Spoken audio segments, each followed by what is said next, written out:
I'm Rebecca Brown, the U.S. Director of Tobacco-Free Portfolios, a small but mighty NGO, nonprofit, that you've never heard of.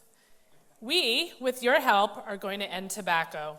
We're going to be a nonprofit that all of you know about.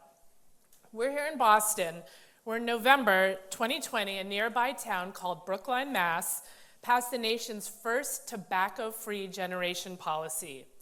This means that anyone born after November 1, 2000 will never be allowed to purchase tobacco or e-cigarettes legally. The idea is that kids should be protected from addictive and deadly products. And let's face it, nearly all smokers start as kids. So protecting kids has the potential for generational change. Now you may be wondering, why am I here speaking about tobacco at a ClimaTech conference? Aren't cigarettes yesterday's news? Aren't we supposed to be innovating new technologies to solve the climate crisis? Shouldn't we be creating a net zero solution for our children and grandchildren? The answer to all those questions is a resounding yes. So let me tell you why achieving all those goals is dependent on action on tobacco. First, let's contemplate what the future looks like if things continue exactly as they are today. To start with, 8 million people every year will continue to die prematurely from diseases caused by tobacco, over 1.2 of which have never smoked. It's the secondhand smoke that gets them. If we don't change course on tobacco, cigarettes will continue to be the most littered item on the planet.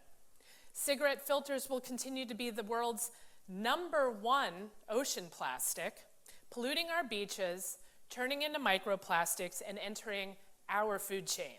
If things don't change, tobacco farming will continue to cause 5% of global deforestation. Tobacco harms the environment throughout the entire life cycle of the product, from growing, curing, packaging, damaging the consumer and bystander, while a handful of companies internalize billions of dollars in profit. Common sense might tell us that it's not the best idea to finance a company that makes products that kill half the people that use them.